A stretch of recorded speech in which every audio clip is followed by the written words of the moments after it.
Hey, how's it How's going? it going? That's good. Well, welcome, Ben. My name's Clifford Kaufman. For those of you that are tuning in that don't know me, and I'm here in Nashville as well. Ben is a longtime Nashville drummer, known probably best for your work with Brad Paisley, but known for many other things as well. I've done some other And stuff, yeah. yeah, and want to thank you for being on this show. I really appreciate it. And you're actually, I've been doing this.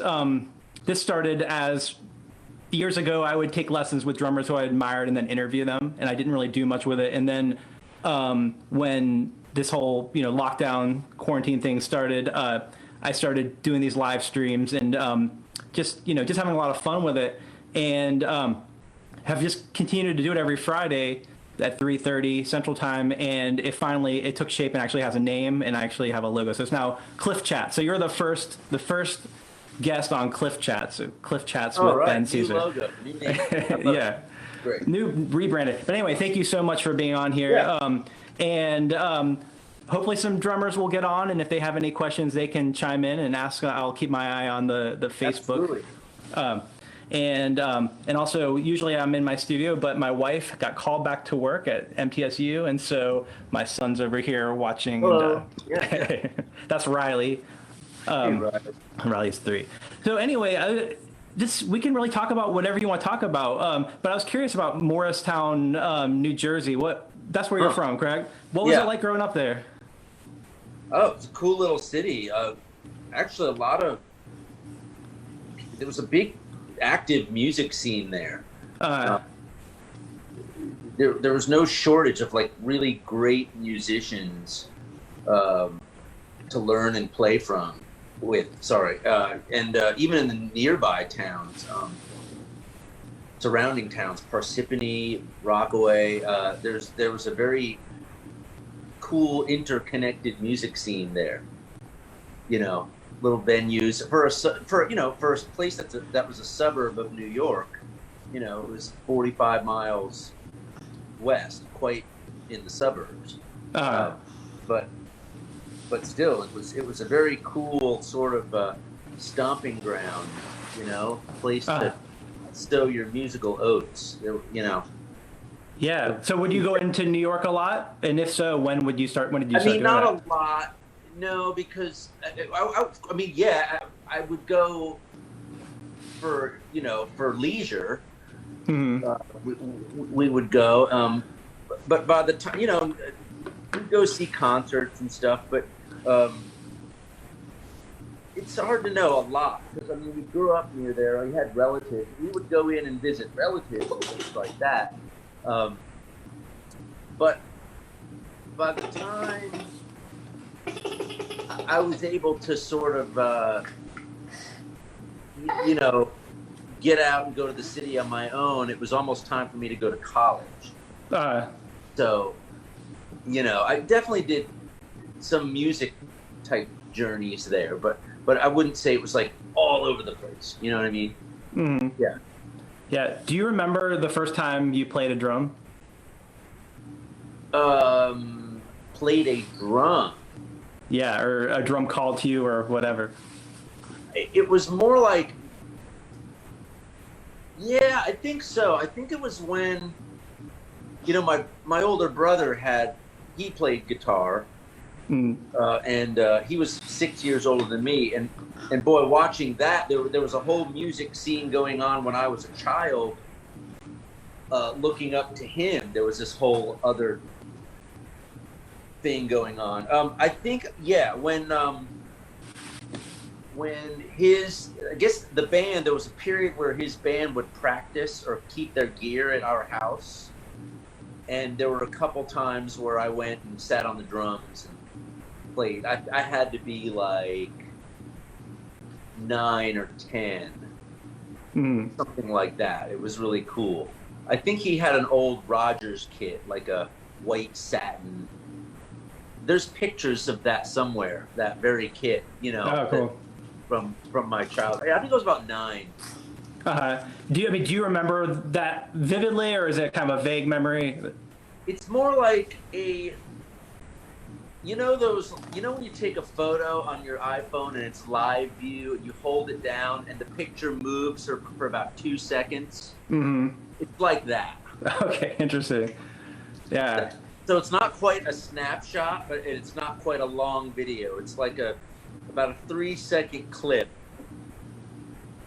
that I can remember, you know, sitting down playing. And so it would it have been that you just kind of sat down in between whatever they were doing? They were there, and you sat down. No, they weren't there. No, if they were there, I didn't go near. You know? So it was kind of like it was your chance to sit down and just check them out. They were out of the house, and I snuck down there, like I was stealing money, or something. That's how that was. I was doing something I wasn't supposed to be doing. So do you think you knew right away, like, I want to play the drums, or was it It wasn't like that. I knew I wanted to play music. Mm-hmm. I sort of defaulted to drum. The story is, so my older brother was right there, and I looked up to him, and there was this sort of hero worship thing because he was older, and he was doing all the cool stuff. He was listening to cool music and playing guitar and had long hair and had all these cool looking people around, and it was very exciting. And I was just a little kid looking up to that, and we would bond. He would, like, the big deal was he would invite me into his room, right? Which was like this layer of forbidden temptation, where I was being propelled from my little squirt status to someone of importance because my brother was inviting me into this layer, and he would turn me on to music. He'd be like, check this out. And it would be Led Zeppelin, and I heard A Whole Lot of Love for the first time. You know what I mean? It's like, whoa. I almost didn't care what it was, just that my brother was into it, and so I was into it. And in my mind, I just thought I'd follow in his footsteps and play guitar. But it didn't quite work out that way because I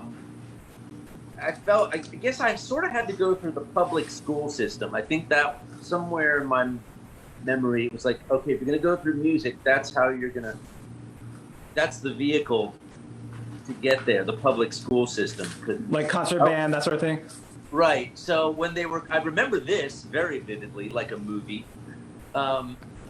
It was about the first day of 4th grade, and they were coming around with the instruments that you could play, the list of, okay, whoever wants to take music, you can play trumpet, you can play flute, you can play saxophone, and I'm looking for guitar, of course, because I'm like, where's that? And they got to the bottom of the list, and they had drums and percussion, and I was like, well, yeah, because you can't play Kiss with a flute, right, or a clarinet. So the next best thing to being in a rock band was drums and percussion. That was the gateway. So I was like, I'll do that. Yeah. And even then, it didn't really become a passion right away because, well, I thought, all right, this is great. I was envisioning like private lessons on a nice drum set. It would be this huge thing. And no, I opened the door and it was a classroom with all the other derelicts that wanted to be at KISS. And so it was like, wait, I'm sharing this experience? This isn't good. And to make it worse, we didn't even play drums. We had these rubber pads, what a pad? This sucks. That's not rock and roll at all. It wasn't. The academia aspect of it was terrible for me at first. It was, which prompted me then to beg for a drum set. Well, all right, here's what I'll do. I'll keep going in school, but what I need is a drum set so I can start this other process. Because I was very passionate about music. I really loved, I was a fan, Mm-hmm. Riley thinks it's funny. Yeah. Thanks, Riley. Laughing at my story. So I was very into, very, very, like as a fan, just a huge fan of music. So I knew that whatever instrument I played was just the vehicle for the fan to sort of ride on. Mm-hmm. You know? Because I'm first and foremost a fan, you know, and everything that comes out musically is from that standpoint. So I beg for a drum set. And my parents at first, they were like, no, you know, we didn't have a lot of money, you know, and I'm sure they didn't want to just spend what little money they had for something like that on something that might have been fleeting, you know, flavor of the month kind of thing. Mm-hmm. I think they wanted to see me become more serious about it through the academic avenue. So, which was like, it's almost like they called my bluff on that bet. It's like, well, first you have to do more academia, then we'll get the drum set. Whereas I was like, well, let's just have the drum set and I'll do more academia, which would not have been a good bet for them. So anyway, finally, out of nowhere, about a year and a half later, I suppose, 2 years, a nice, beautiful 1964 Ludwig Silver Sparkle kit showed up out of no. I mean, honestly, I was about to give up. So you were still in the school band at that point, though? No, I wasn't. I couldn't even. I wasn't even in the band. Okay, so were you still doing the pad classes or whatever? Yeah, that was? the classes. Yeah, you couldn't get into the. I didn't get into the band till 6th grade because the teacher didn't like me. He just didn't. You know, I don't blame him. I was sort of I was the ADD kid who couldn't focus. And I would speak out of turn. I didn't follow the rules. I wasn't a bad kid, but I was just in my own world. That sounds so familiar. I'll bet you there are many drummers who are in that category as well. Yeah. And so, trust me, this was one of the most triumphant moments of my life. It was 6th grade. I'm fast forwarding now. I do have a drum set. But now I do want to be in the band. I'm like, hey, I've been sitting in these classes for 2 years. I want to be in the band. And my 6th grade teacher at the time, Mrs. Rhymes, she was a wonderful lady, still is, she's alive still. She said, what do you mean he didn't put you in the band? I'm like, he didn't put me in the band. She grabbed me, we marched to his office, and I watched her with her finger. She goes, you will put him in this band today. Wow. And sure enough, that afternoon, I was in the band. What an amazing, you know, lady to really go to bat. And that was big because there was something inspiring about that. That was again kind of like coming back from the odds. She had your back, and why do you think she did? I mean, what did she know about you? She's that type of person. I think she thought I was special. I think the things that bothered other teachers about me, she celebrated. That's cool. So she was a special teacher. She got it. She knew that, you know, she knew, and I was always drumming. Like I was, if you could take my sticks away at the desk and I would just keep going with the fingers. I was just music. She knew, you know, that I was you know, I was very passionate about music and playing drums. It's all I spoke about. Were you drawing pictures of drums and that sort of thing as well? What's that? Were you drawing pictures of drums and band logos and all that? Yeah. Oh yeah, that went all through high school. I would draw drum sets and stuff like that. Yeah, she knew. And so.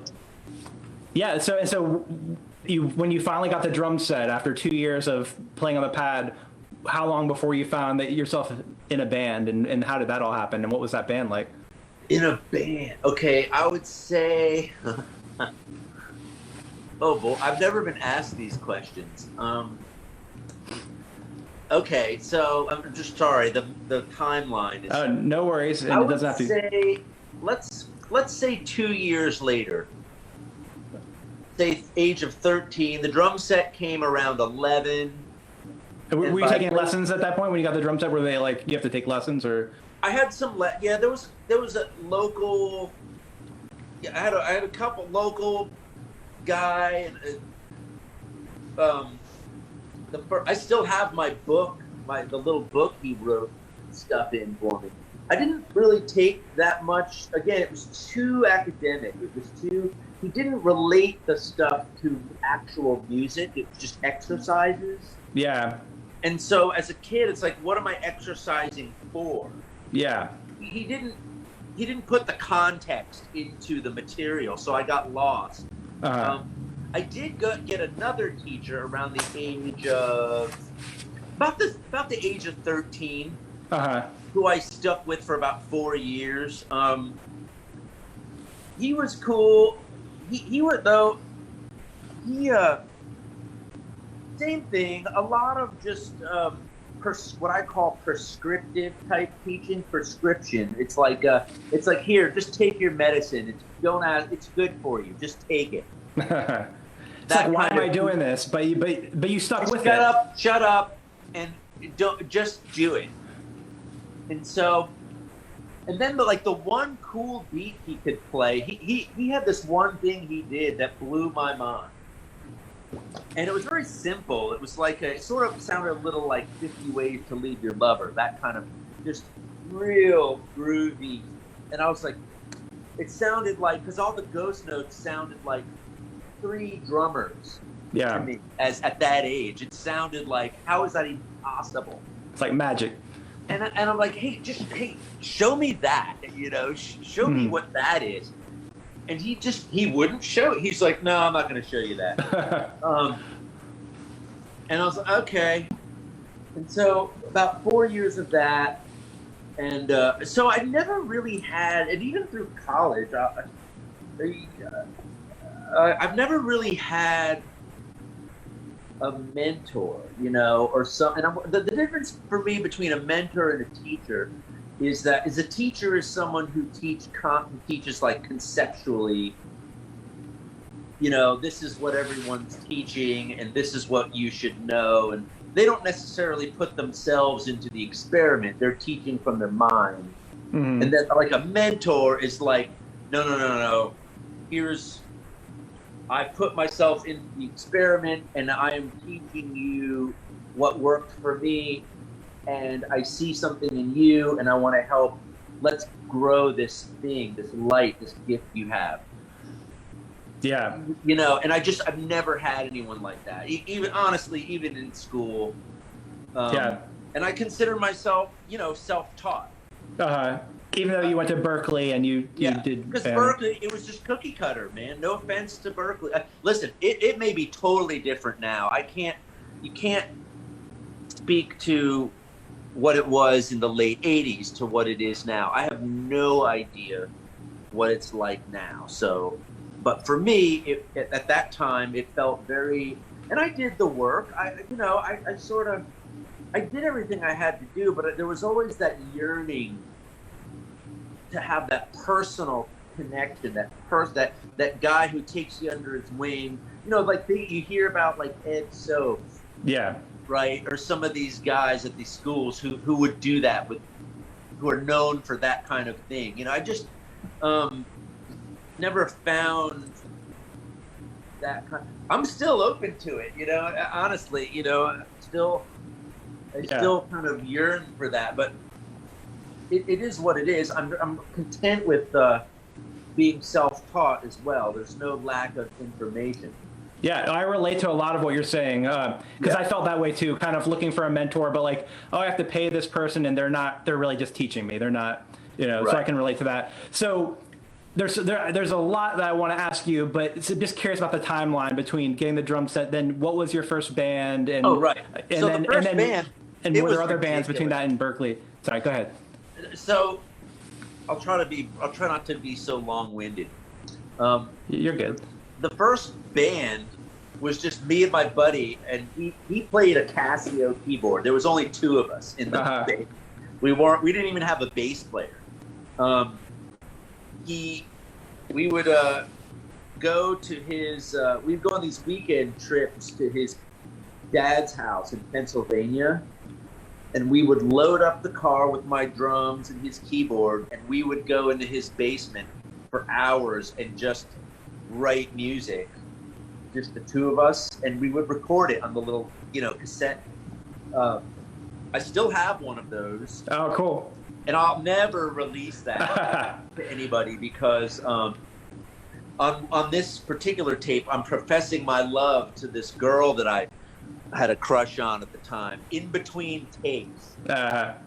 So I'm telling her that this one's for you, and my voice is like cracking. It's sort of high pitched and changing, and it's awful. And the music's terrible, but nonetheless, it exists. But the one thing I can say is, we're going for it. Mm-hmm. So there's an attitude. There's an inflection or like an attack that is still there today. Yeah.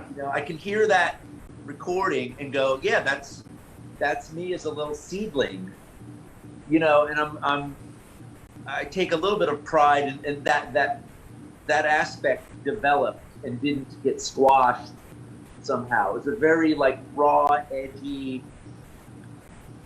a deterrent. There's an attitude in the playing, and probably joy. I'm guessing as well. Yeah, joy, and just like a child, like a kid. And I'm glad that, and I still feel like I have that. And I think if you lose that, or you don't develop it in the first place, I mean, what are you doing?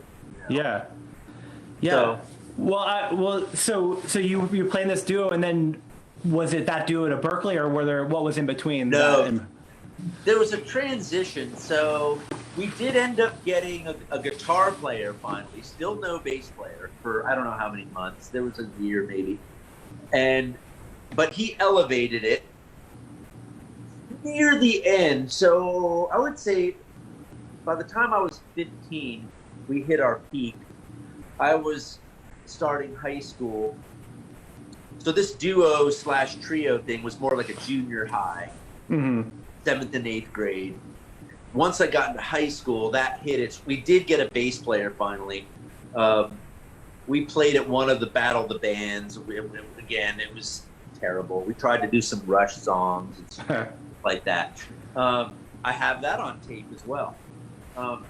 Was that your only show, or did you do many other shows with that group? It was the only show we did, I think, with the full band with the bass player. There might have been one more. Yeah, no. There was one or two, another Battle of the Bands in another school district that we did. And so anyway, and none of those guys went to high school with me, so that was a hard thing to keep the band together too. They were all from different high schools. After junior high, I went to Morristown High, with all the normal kids, and they went to private school.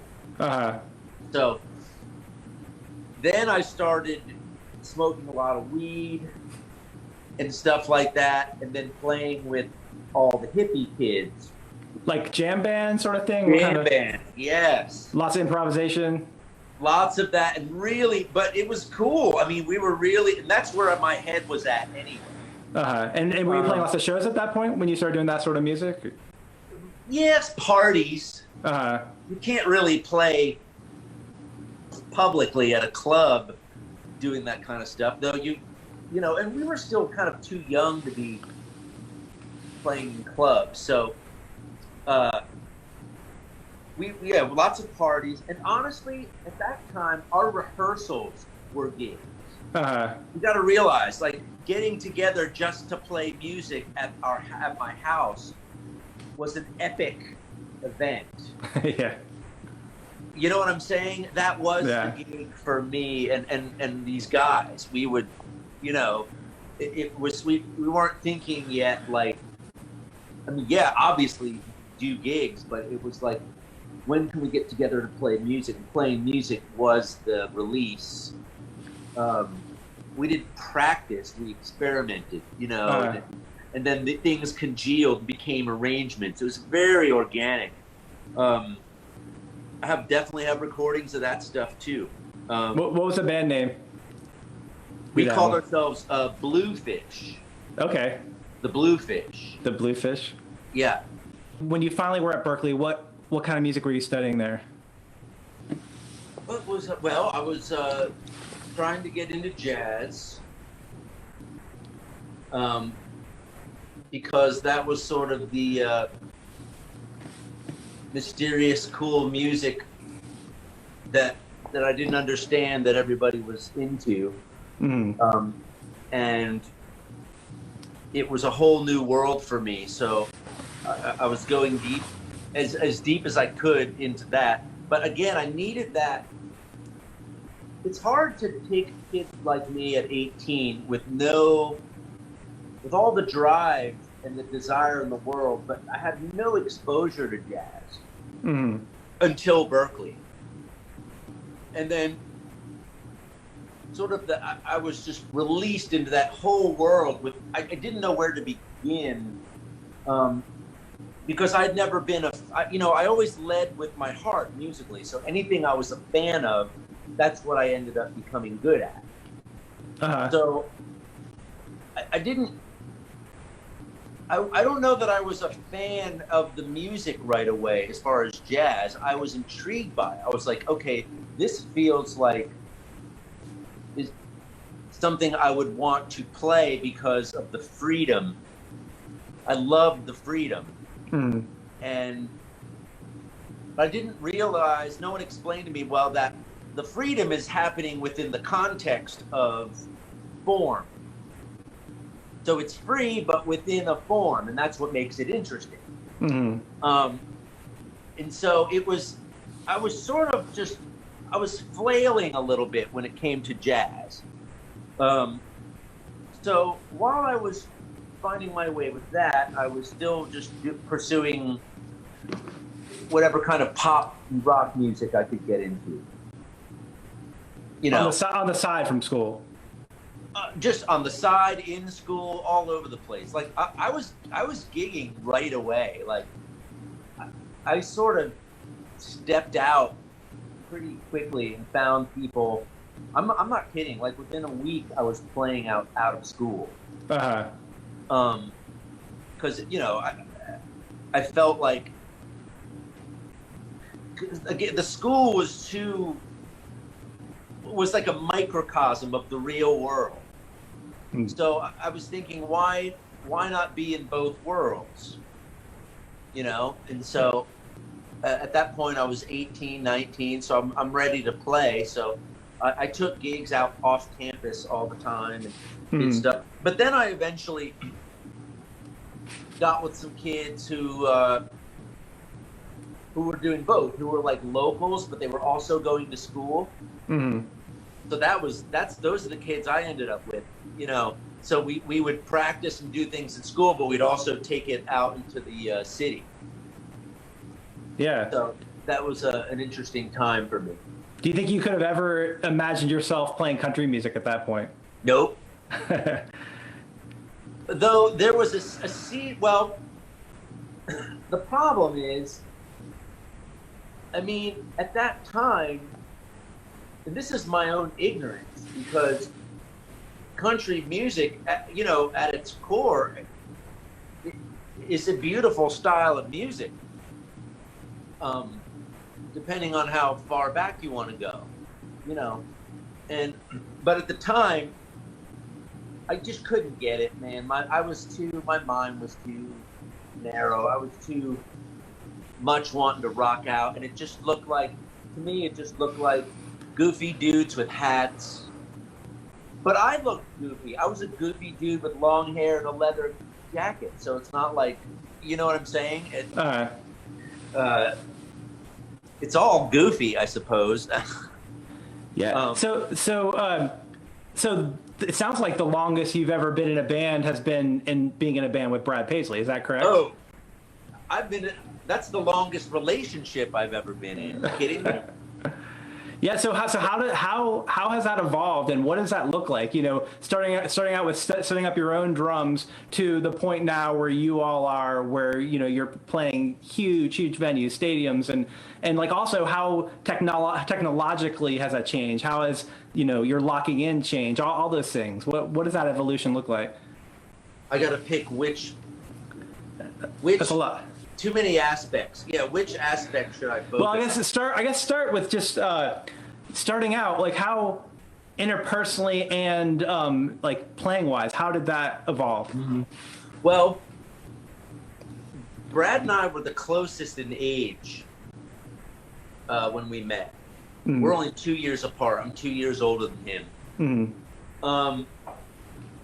And we are very different people, but we're also very like-minded. And we connected personally, like almost from the moment we met. And so that made it, he's a very personable guy. If you're not his friend, it's your fault. You know what I mean? The door is open. And so I took to him, and I think we took to each other right away. And so I think he liked, when we met musically, I was definitely starting to get into country music because I lived in Nashville already for 6 years. Oh, okay. When we met. So through osmosis, I was getting it. And I'd already done one or two other artist gigs. But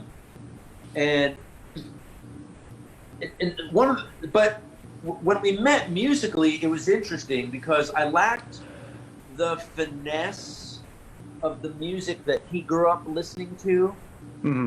His heroes. I could play the music because they were like, well, learn these songs.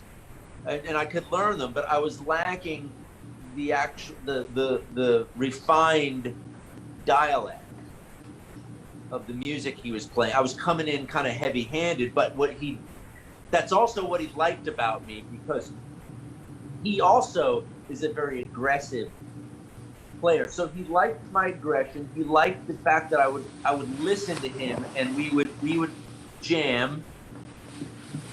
And I don't think he ever got with a drummer that would follow him. So that goes back to your jam band days, kind of. Right. Yeah. Right. But it was refined too.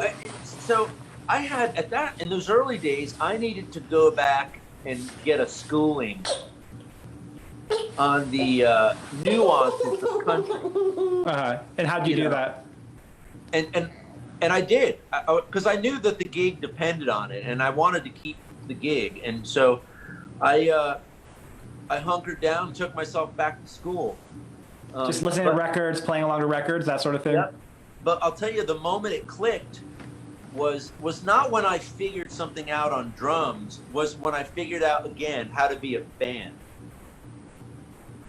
I started hearing music that really spoke to me. I was like, oh, wow, this is beautiful music. Wow, I love this, besides the fact that I have this guy that I'm playing with. I just love this music. So without any cajoling or any sort of prodding, I took it upon myself to buy all this music just because I loved it, not because my life depended on it. And then I, just like anything else you love, that's when it gets in your system, you know? Yeah, Riley thinks that's funny. Yeah. So like, what were some of the first albums you started checking out or digging into when you did that? Yeah, Buck Owens live at Carnegie Hall. Everything by Merle Haggard and George Jones. Goodness, old George Strait, Alan Jackson. You know, all Vince Gill. Now, obviously, those were newer artists at the time. You know, God, Patti Loveless, and it's all over the place, man. I mean, it just I couldn't get enough. I mean, it was all over. Yeah. You know. But you got really into the genre. You fell in love with the genre, and that sounds like that opened that door. Yeah. So, and then all of a sudden, without even having to try, the drumming came. You know, we were the inflection started to happen. I was speaking with more restraint and finesse and space, and because that's where you learn that stuff. You know, it's not you can't practice it. It's not that kind of thing. Yeah. So how has that evolved, playing wise and interpersonally? Well, it's evolved because as this thing kept going, you have to evolve with Brad. He's constantly pushing the envelope in the studio for sure. And we all record with him. So he's always pushing himself. He's trying to make every record better than the last one, every song better than the last one. And he wants to do things that we haven't done before, even if they're small things. He doesn't want to completely reinvent himself, but he wants. Sometimes there'll be themes for certain albums where it's like, I remember the theme for Wheelhouse. This was back in 2010, I think. The theme was, okay, don't play anything typical Nashville. If it occurs to you to play something straight up the pipe, alter it somehow. Alter it somehow while still making it listenable. Don't draw outside. Make it groove, but do something different. That was always the kind of, we were always checking each other to make sure we were doing something that was pushing the bounds of good taste and creativity. Yeah. It just evolves because he evolves, and if you don't evolve with him, it's not going to work. Yeah. It's just some of it is it's part just the love of that. Like, I'm wired that way. That's a no-brainer for me. Some people can't or won't do that. It's like, no, this is what I do, and this is how I'm doing it, and it doesn't change. It's like, that won't work with Brad Paisley. I think that's why he likes us in the studio. Well, it sounds like it's been great growth opportunity for everybody. It sounds like you all have helped each other grow as well. Absolutely. I mean, oh man, it's people ask me, they'll say rather, it must be like a family. It's like, or a marriage. I'm like, yeah, it was like a marriage 10 years ago. It's completely some other thing now. I can't even, it's like, it's almost that stage where we don't even have to talk. It's just like telepathy. Yeah. You know what I mean? Yeah, and so pre-COVID, what would a day in the life when you're back in Nashville look like, and also what would a day in the life on the road look like? Day in the life of Nashville hasn't changed much because of COVID. What's a day in the life look like in Nashville? Well, let's see. What a day in the life. I'm hesitating because I feel like it's going to sound boring. It's okay for it to be boring. I mean, it doesn't really have to be exciting.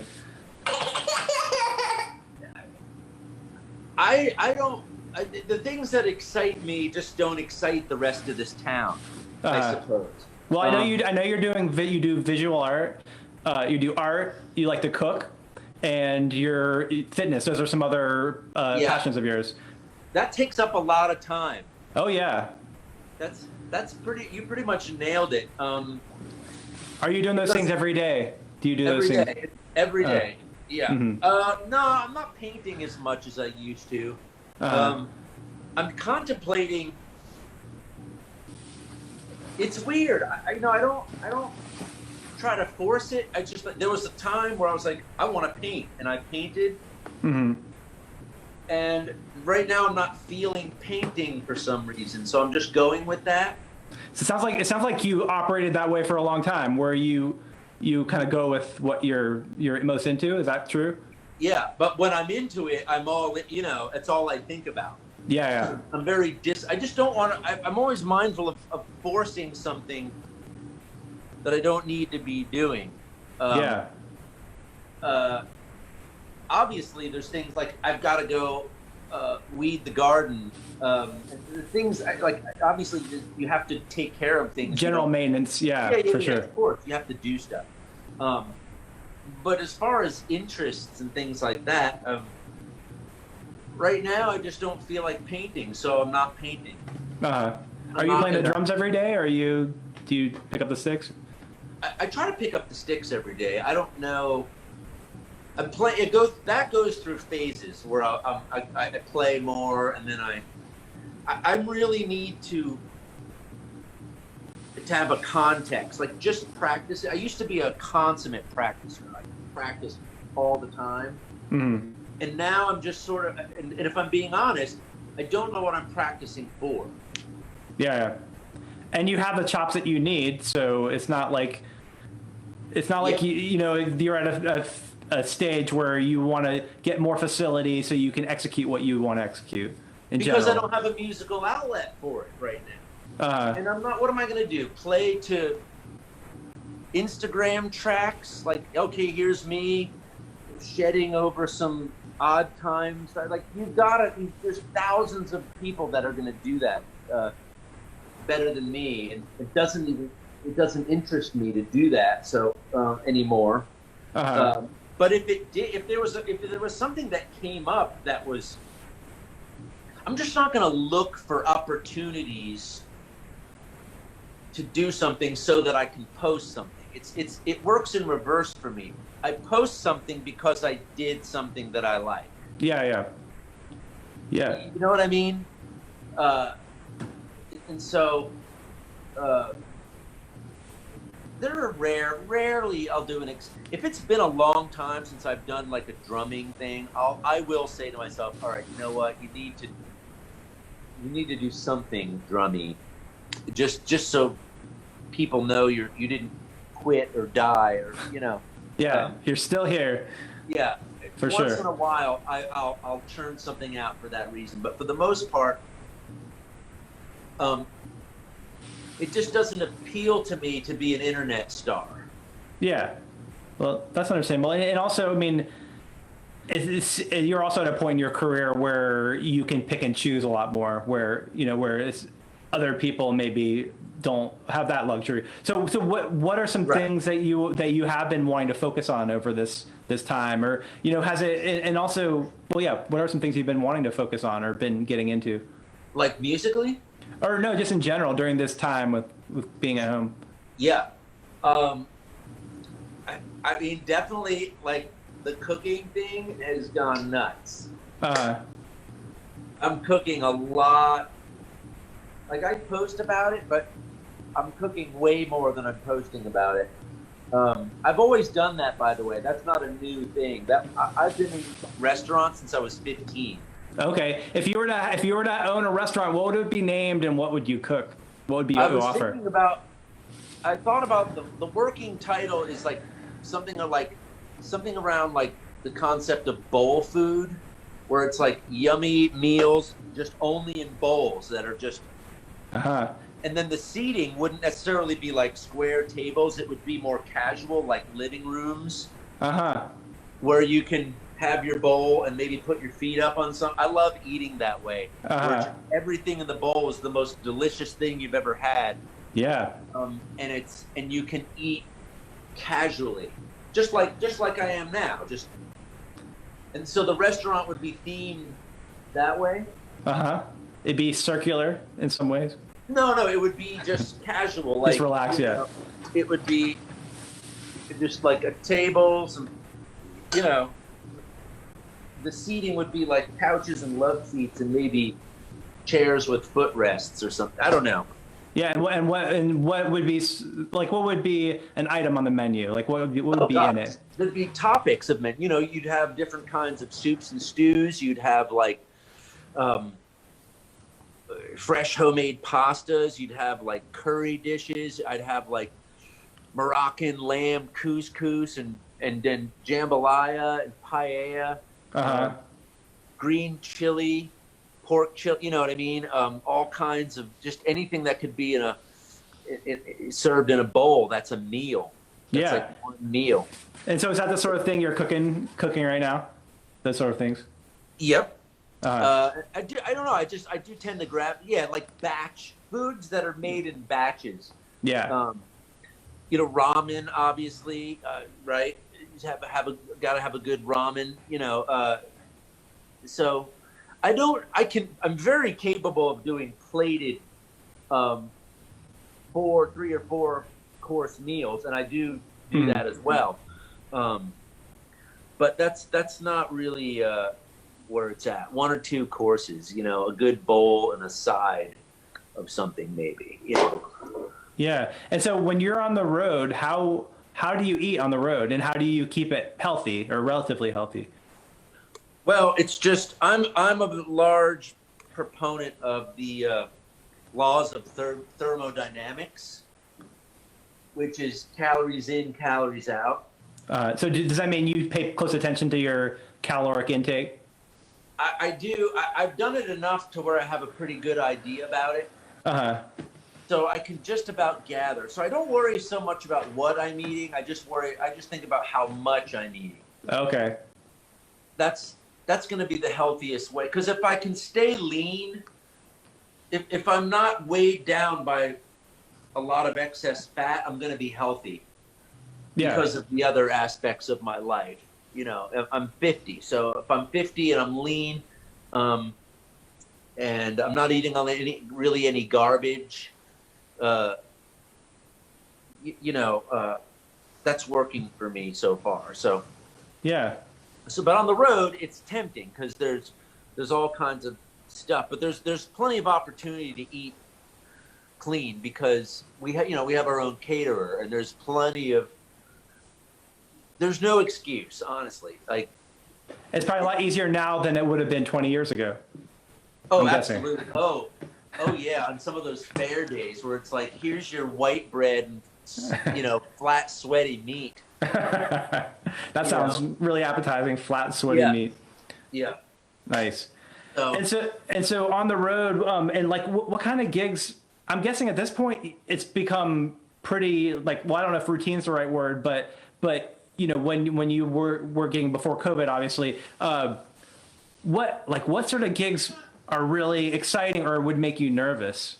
Or have you gotten to the point where nervous is not necessarily the word you'd use? No, I wouldn't get nervous. The only times where there's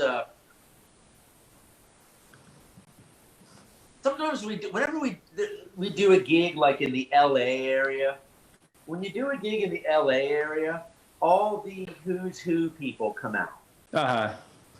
Which doesn't bother me, but it's sort of known that these are important gigs. Mm-hmm. And because, we want to be at our peak. We want to have a magical show. And so I sometimes feel like when we're in LA and we're in front of the, that crowd, I feel like it's not nervous or anything, but I feel this need to be much more on. Yeah.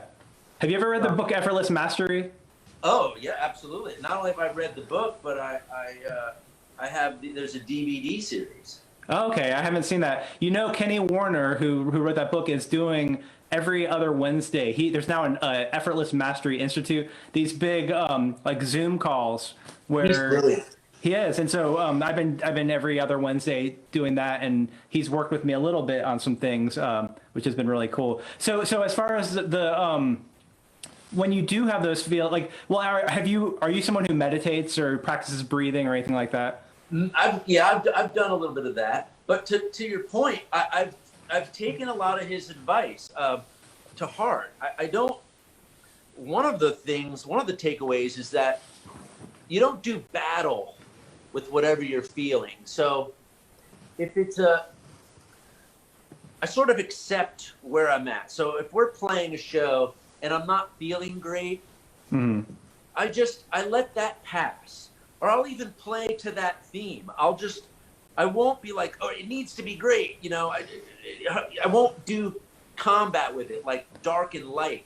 Yeah. It's just, it is what it is. So you're not adding, that sounds very meditative. You're not adding extra friction, but you're just observing it, it sounds like. Is that just accurate? Observing it and going, this is one of those nights. Okay.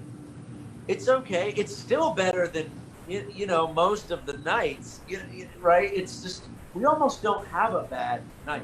And to me, Well, then it's like, well, what constitutes a bad night? Mm-hmm. And it never has to do with like accuracy, like how we play. It has to do with the feeling. How does it feel? Yeah.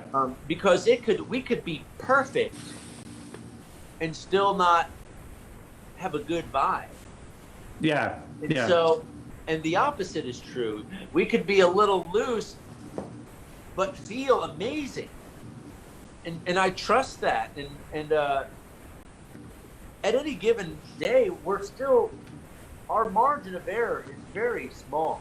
Oh, I'm sure, playing with everybody at that level and being at that level that, For everyone, 20 years. yeah. And yeah, that's amazing. I mean, any relationship for 20 years is amazing. But then, when you talk about all the different aspects of that sort of relationship with, Right. business, with music, I mean, there's so many elements to that. So I'm guessing, do you ever find yourself in a moment where it's just clicking and we're just like almost in awe of it still, or is it just like, yeah, this is normal? Yeah, absolutely. It's more like, it's just like, okay, this feels great. It's just, I'm feeling great. And I can tell, and it's sort of like, that feeling is sort of like a virus in the band. Like, it's never usually, well, one of us feels great, the other doesn't. It's like, if we all feel it at the same time, it's telepathic, we don't talk about it. Yeah. And also when is that like a superstition? No, like, it's just, we know what we need for it to work as a machine. And so if chances are, if one of us is feeling something, we're all feeling it. Yeah, you're in tune with each other. Yeah. Yeah, and so that's the only thing I go by is just how does it feel, And I can always go, all right, man, I wish I played that better, but I don't get bent about it because there's always another night, and sometimes you go for it and it doesn't quite happen. You have to pivot. Yeah. Or, especially when we haven't played in a while, I've got to be gentle with myself because no matter how much I practice, it doesn't prepare you for the chaos of that big stage with the in-ears. It's like an athletic event. You know what I mean? It's a whole other kind of playing that has nothing to do with your practice room. No matter how much you prepare. Yeah, just experience is their preparation. Yeah, just the environment. You don't play the same. Yeah. I don't. Danielle Aslet says, "Hey guys." Oh, hey Danielle, I know her. Yeah. So we have a few more minutes left. I really appreciate you talking with me. Do you have any like bizarro gig stories that you could share with us? I mean, that were just like, where am I? What is this gig? This is the most odd gig I've had. Or, I mean, yeah. I'm so bad at this game because unless I'm thinking about it. Well, it depends what you mean by like bizarre, and then my version of that. I mean, like you're playing on a boat in a lake with cows. You're playing to cows, or whatever. Yeah, stuff like that's happened. Yeah, like similar. The only way those stories work is if I can't be prompted. Okay. I have a mental block with that. No worries. If it comes to you, let me know. But okay, so yeah, how has your setup evolved to what you were using when you first started to now? I mean, obviously using in-ears. I don't know if you were doing that 20 years ago or not, but yeah, we started within 6 months we were on them. So. And were you playing every song to a click back then, or was it no? When did that start? I mean, that was, it just wasn't necessary at that time for I don't know. When did I start? I guess it did kind of start once we went to in-ears, obviously. And then when we started syncing with like lights and video, obviously there. I would Well, say how long in was that you started syncing to lights and video? let's see. I'm gonna say 5 years. I think we Oh, got our okay. first. I think we got our first video rig in like '04. Uh, Yeah, it was a different deal. I mean, it was like two little sticks with some like bed sheets in between it. You know, it was really scaled down kind of thing. but the margin of error changes a little bit maybe when you're all of a sudden having to play constantly to the click, or was it kind of more gradual process? Well, here's what happened. I warmed up to it. I was playing with the click all the time at home. But again, not the same thing. You're not under the same pressure. Just playing to a click by yourself is not the same, even remotely the same art form as playing to it with other people. Yeah. They're two, one is like basketball, one is like baseball. It's not the same. And so I sort of had a premonition that day was coming. So I remember I bought a Tama rhythm watch or something like that. And I started just taking certain songs in our show, and just for myself, I played with only me. Just to sort of feel, okay, whoa, I'm getting pulled around here. Okay. To develop that discipline of sort of holding the reins, you know? And I slowly integrated it on my own. And that was very smart to do, because at some point the time came when we all, and I don't, to be honest with you, I don't remember when that was or what that was, you know, where we all did it. You know? And even with everyone hearing it, it's still like, you know, I think some people just believe, well, the clicks, for me, it's just reference, but Ben's the one that's got to nail it. Well, it's like, yeah, it doesn't quite work that way. So at this point, when you're playing, are you the only one who hears the click? Or No, who else we would all hear? hear. So everybody's playing the show with the click. Oh, yeah. There's just too many points that you all have to be right on with the click. Is that why? It's not even that. It's just, it unifies us. You know, because in those big rooms, like time can become weird. And especially with the in-ears, and it's noisy, and it's like the click for, you know, let's say there's a big gap in the song. Oh, yeah. Right? And then boom. And so you don't have to play the hi-hat through or whatever because they have it too. That, they might not be able to hear my hi-hat.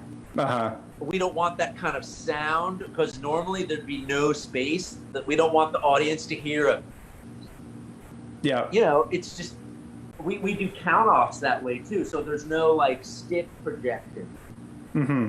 Right? We're not forecasting the next song with this. We just. Yeah.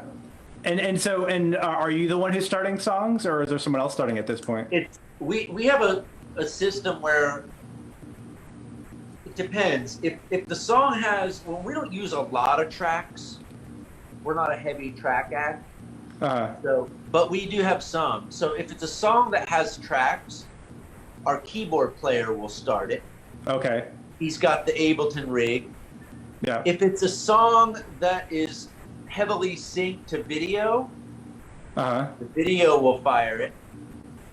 And then any other song that's just can start and is loosely, you know, based on video or anything, then I start that. Okay. Yeah. So well, we have a three-way sort of system. Yeah. Well, thank you so much for being on and being the first for Clif Chats. Clif Chats, absolutely. Yeah, I really appreciate it.